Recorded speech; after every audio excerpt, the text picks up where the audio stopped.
Let's look at fad diets, the good, the bad and the ugly. The last week I've done a lot of research looking at fad diets, looking at what ones meet the international guidelines for what is a balanced healthy diet and which ones do not. Today I'm going to share with you the findings of that research, and just to make sure that it's not my opinion, I have made sure that I've got notes with me today because I want to be as unbiased as possible. We looked at things like the World Health Organization, Public Health England, the National Health Service in the UK. We looked at various governing bodies and we looked at various research. And we wanted to look and see what the top 5 things all of these seem to have in common for what a balanced diet was.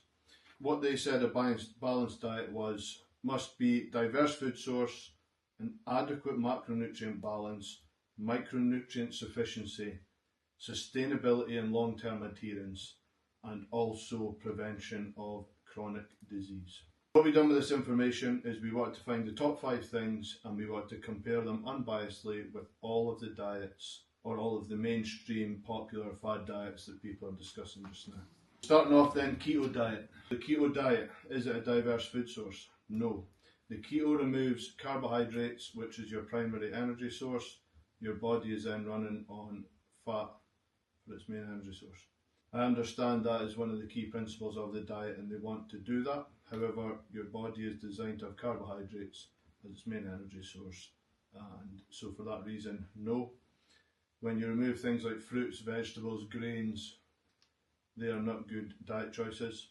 Does it have an adequate macronutrient balance? No. The keto prioritizes fat and removes carbohydrates, so that is a no straight away. Micronutrient sufficiency?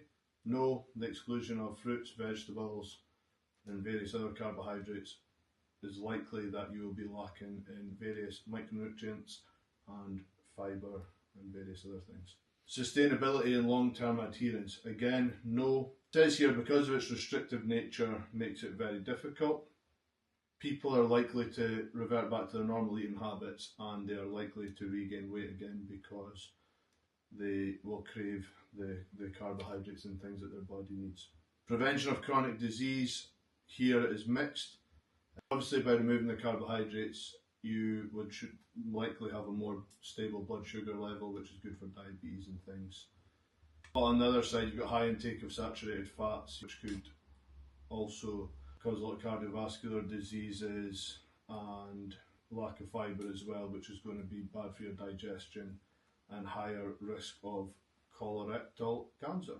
And the 6th point we looked at when we were looking at this research was who was to gain from these fad diets. With the keto you have snacks, supplements. It's a big industry. In 2020 it was valued at over £20 billion. Now it's likely to be a lot more now.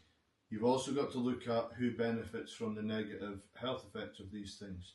So the pharmaceutical companies sell medication to people who have damaged their health through poor diet choices, and the health providers who get a lot of money from individuals or the government or from insurance providers for fixing these people.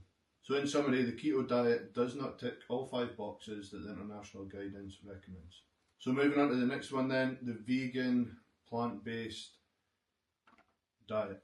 So the vegan diet, how does that stack up? The vegan diet is a very diverse food source, but for many people who are lacking basic nutritional information, it would be very difficult for them to get all of the nutrients they need, and many people to implement a vegan diet properly would need to have quite detailed, high-level nutritional knowledge, or have a coach, a nutritionist, dietitian who is making meal plans, showing them exactly what recipes to use, how much to balance it. The vegan diet can be heavily processed and lack nutrients such as vitamin B12, iron, omega-3 fatty acids, calcium, and unless you're supplementing these things it could be very difficult to get them without proper planning. That's a yes and a no. Adequate macronutrient balance, yes, with careful planning again. Adequate macronutrient balance, yes, with careful planning. A vegan diet can provide a balanced intake of macronutrients, but it requires attention to ensure sufficient protein intake and the inclusion of healthy fats. Again, like number one, it is very difficult with somebody who is lacking nutritional knowledge to get all of their essential amino acids, healthy fats, vitamins and minerals from a vegan diet. It's possible, but it'd be very difficult. That's a yes. Micronutrient sufficiency. No. Without careful management, a vegan diet can lead to deficiencies in vitamin B12, iron, calcium, omega-3 fatty acids, which are typically found in animal products. Suitability in long-term adherence. Yes. People do find that the vegan diet they can adhere to. I guess it depends as well on their motivations for being vegan, whether it's for moral reasons or they're doing it for health reasons. I guess either one would have motivations on why you want to adhere to it. So that's a yes.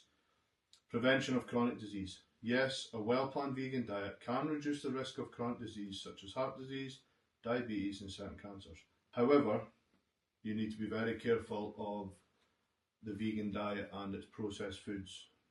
Many of the vegan supplements, the vegan meals and things that you do get in the vegan aisle are quite often to imitate animal products, and to do that there is a lot of processed items to make this happen.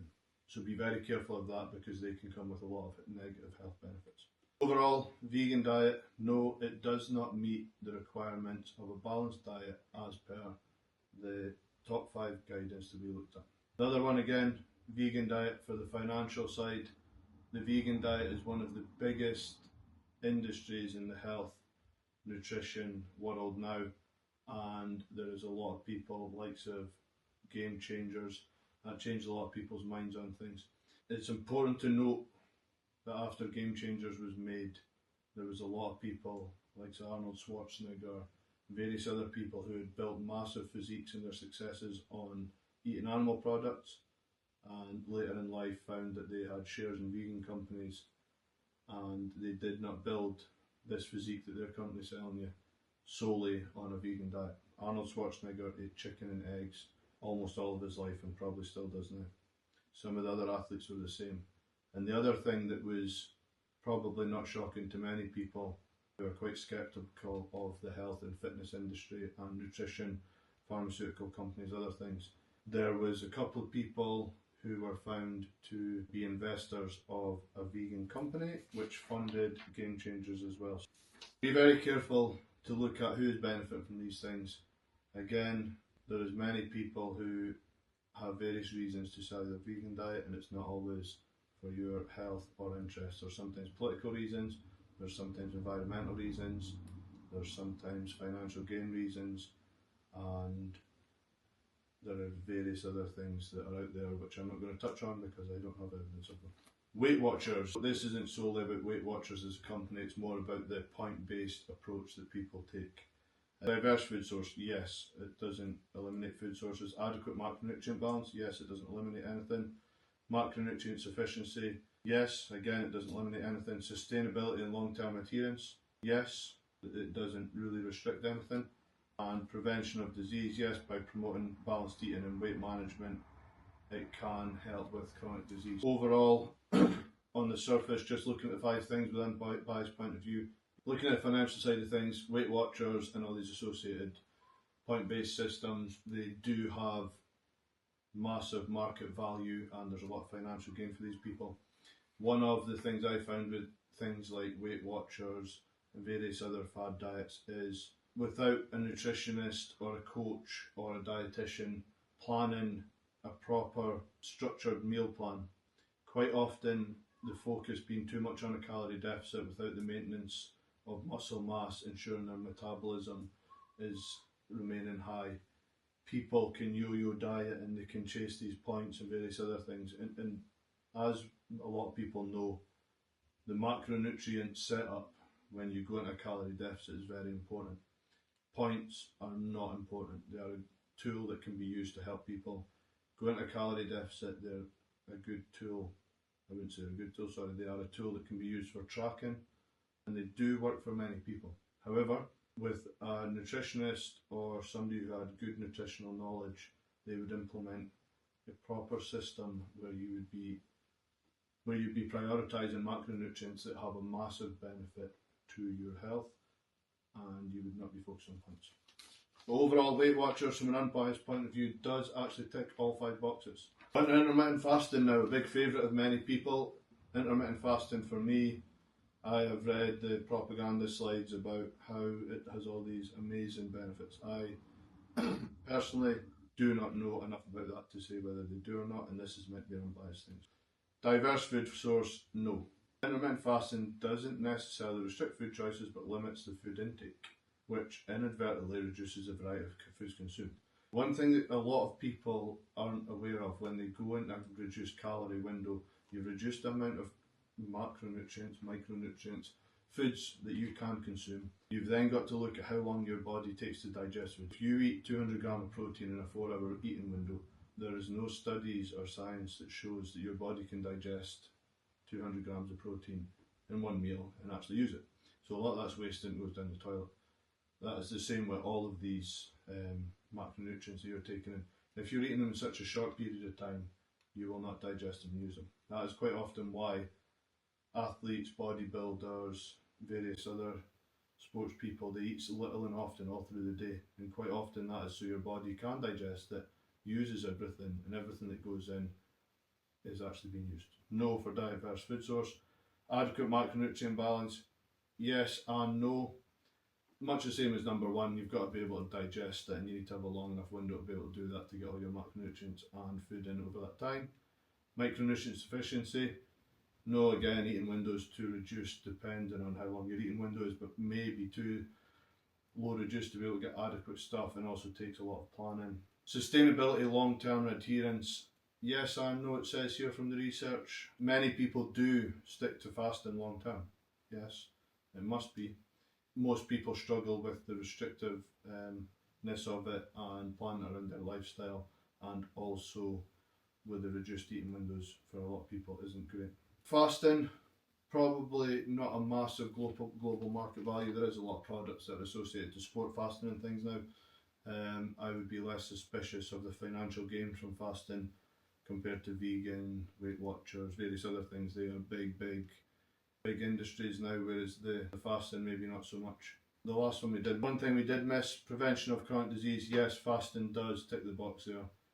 Can improve insulin sensitivity, can promote weight loss, and there is various other things that show that has a lot of good health benefits. I'm not sure 100% if they're true, but there is a lot of people speaking about these. Overall, fasting meets 1 out of the 5, which for me is not good enough for a diet. Now on to the Atkins diet. The high protein, low carb extremes. So diverse food source, no. So the Atkins diet phases out restricts carbohydrates, which again is eliminating a lot of fruits, veg, all this stuff that you get a lot of micronutrients from. Adequate macronutrient balance, no, as discussed. Mainly focused on high protein and fat. Micronutrient sufficiency, no. Again, removing carbohydrates is going to remove a lot of the greens, a lot of fruit, veg, all that sort of stuff that you need.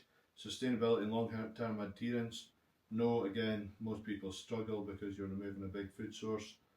And prevention of chronic disease, yeah, it's mixed because helps with long-term, short-term weight loss, blood sugar control.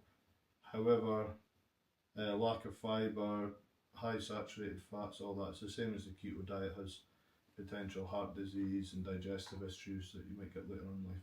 Financial, doesn't really have much evidence to support the Atkins diet as being a massive financial gain for anyone, other than potentially the pharmaceutical or health providers when you rock up with poor health and want to give them lots of money to fix it. On to the metabolic acceleration strategy. My own method. Again, unbiased review here. Diverse food source, yes, does not eliminate anything, encourages eating food from all food sources, and so that's a big yes. Adequate macronutrient balance, yes, all food sources, nothing is eliminated. Micronutrient sufficiency, yes, we try and eat smart with the correct amount of foods at the right times, and focusing on supporting the body's main functions, prioritising the macronutrients and the micronutrients which have the best benefits for your body. Sustainability, long-term adherence, yes again.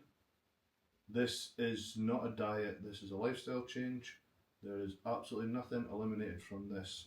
It's just smarter choices, better planning, and prioritising the things that have benefits for you. So prevention of chronic disease, yes, by focusing on balanced nutrition, maintaining muscle mass and promoting a healthy metabolism. The metabolic acceleration strategy supports overall health and well-being, and with all of the healthy fats and various other things, fibre included, it also supports cardiovascular, diabetes and digestive systems. The conclusion: of all the diets we reviewed, the only one other than my own method that actually meets all of the unbiased review is the point-based system. And the point-based system was yes in all 5 boxes. Every other one other than the metabolic acceleration strategy had multiple no's or did not meet all 5. When you are choosing a diet, you want to be considering, am I really making great choices here? Am I being a sheep following other people because my friend at work does it, or a cool guy I know does it?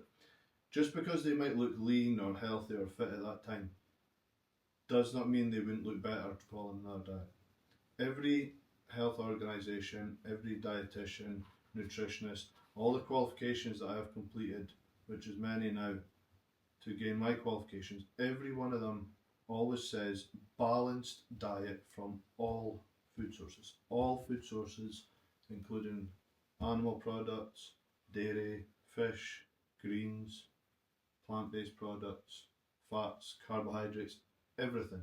That is the optimal diet. If you have health concerns or other reasons why you can't eat various things, that is totally separate from what the study says balanced diet is. That is something you need to speak to a doctor about. I hope you've enjoyed the unbiased review here. One last thing to remember when you are making diet choices, or you're being told stuff in the media, social media, stuff you've read online, think about who benefits from this and why are these people wanting to tell me, do they really care about my health?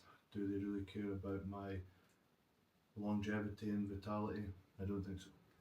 I'm always skeptical and I like to understand these things. I like to look at the science. I like to ask people who have experienced them and make up my own mind. I would never be that person who's a sheep who just follows other people. And if I'm honest, I enjoy eating food from all sources. It takes a lot to show me that you need to stop eating from a certain food macronutrient, or if you need to eliminate certain foods from your diet. Yes, if there's clear evidence that they're bad and they're unhealthy, but this would be an individual item. I just want to encourage people to have a bit more of an open mind and be individuals when they're making diet choices. We're all individual. If you want to know more information on some of this, or if you want to see which food choices would be best for you, we can schedule a call, we can analyse your current diet, we can analyse your successes, look at food diaries and see what works best for you, and we could look at implementing a strategy that would help you achieve your goals. If that is important to you, drop me a message, we schedule a call, or if you don't like calling, we can just discuss further. Thanks for listening and drop me a like.